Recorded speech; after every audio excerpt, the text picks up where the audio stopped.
Do I need to introduce myself, or y'all know who I am? However you want to do it, Ms. Herrera. Diana Herrera, Edgewood Independent School District, San Antonio, West Side, one exit away from Lackland Air Force Base. All right, welcome.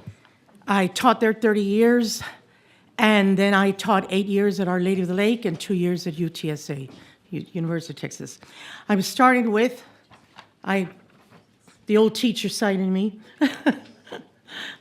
This is April 1998, and it says, it will be the largest privately funded school voucher project in the United States, and the first time a single district is targeted in a public to private school program. I have here the flyer that went out district-wide, and this flyer states right here to come to the public library in the Edgewood School District and get information on the school voucher program that had come into Edgewood. The back of it has the student application. I have the application also. Yes, I save everything I possibly can. The only reason that I have been very vocal for the past 25 years on this is because I taught in the campus, I taught there at school, and I was the assigned GT specialist for my campus at Henry B. Gonzalez Elementary. The reason I'm showing you this is because in 1997, according to the state-mandated TAS test, Edgewood had 0 low-performing schools. 97, 98, 99, 2000, 2001, 2002, 0 low-performing. Yet, Dr. James R. Leininger, with his millions, came into Edgewood to save our children. Now, at that same time, our parental involvement volunteer hours were documented at 414,210. We had no problems in Edgewood. Not at that time. Not with many school districts that were failing in the state of Texas.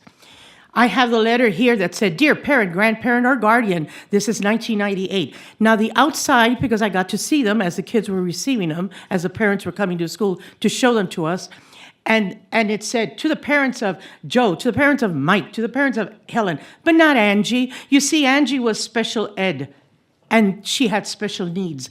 They were not inviting her. It did not say to the parents of Angie. We had a young lady at Kennedy High School in a wheelchair. She was tube-fed, and she was diapered. The mama so desperately wanted her daughter to go to a Catholic school. She wanted the religion, she wanted the mass, she wanted the prayer. No one accepted her. No one. The school choice sure wasn't for her. We also had a young girl, speech therapy she needed. What they would do is across the street at the private school, someone from the campus would cross the street, bring that child into an Edgewood school, and our speech therapist would serve that child. That is what we were doing in Edgewood. The back of this has the list of the CEO, all the sponsors that they had. Little by little, they walked out on them. Little by little, USAA, the Express News, all of them, slowly but surely, they started to exit out because they found out what was going on and how that program was working. I have 3 questions, and this was written for Mr. Robert B. Aguirre. At that time, he was the director of CEO. And it said, "Why was Edgewood ISD selected?" His answer was very cute, in quotes. "Edgewood was selected because it was a national symbol of the struggle for funding equity for public schools." Gee, I knew that 25 years ago. You see, I was a 16-year-old junior at Edgewood High School when my classmates walked out of school. Why did they walk out of school? Because a bunch of teenagers were looking for equity in funding.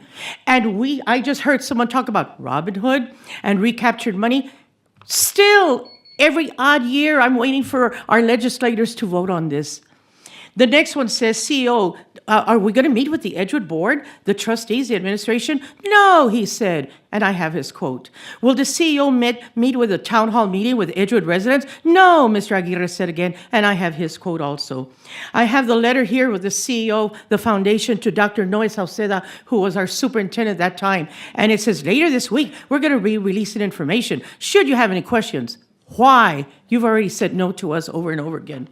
And I have this, came out in our local newspaper, and it had the beeper store our little beeper store, right across the street from the cemetery. But now it's named El Shaddai New Hope Christian Academy.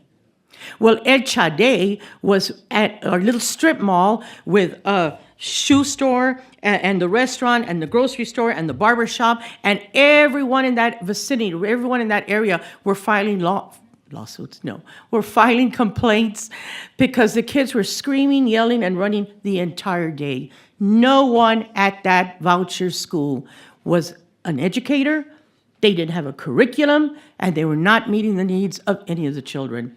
We also had Chano's dugout. Everybody knew Mr. Chano. He had the pool tables and he had the bar. Everybody knew Chano.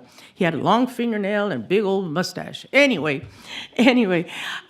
once again, voucher people came in, took over his bar. We had a teacher who volunteered, went in undercover, and said, I want to bring my students to this school. You know, what curriculum do you have? They had no curriculum.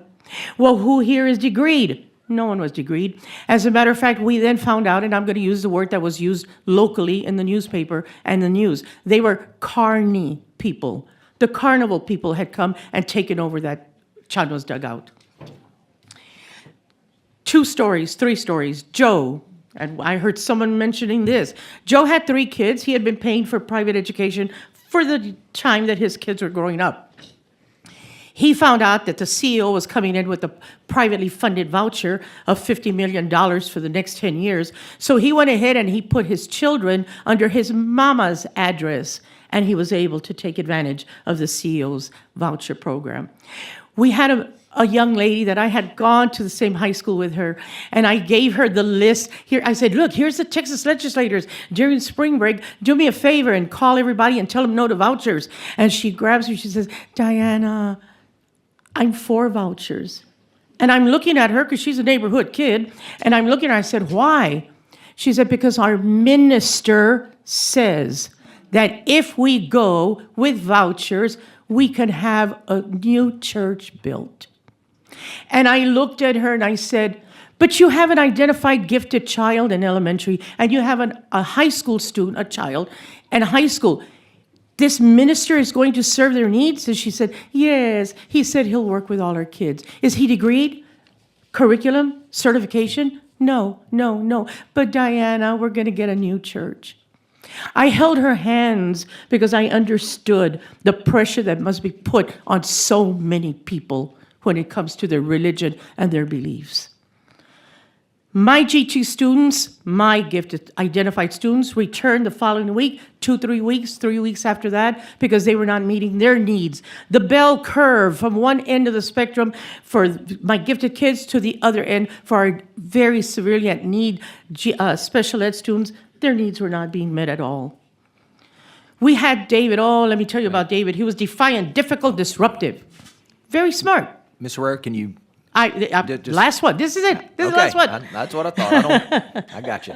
Okie dokie. And the mama came and said, I'm getting my children out of here, and I'm going to a private school, and there's better teachers. Within 1 week, the whole family had been kicked out of that school.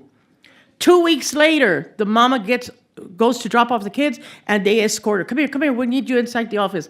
Sign the paperwork here and take your 4 children out of the school. Within 3 weeks, that parent was back at Henry B. Gonzalez Elementary begging for forgiveness. Those are my stories. Thank you. Thank you very much for your testimony.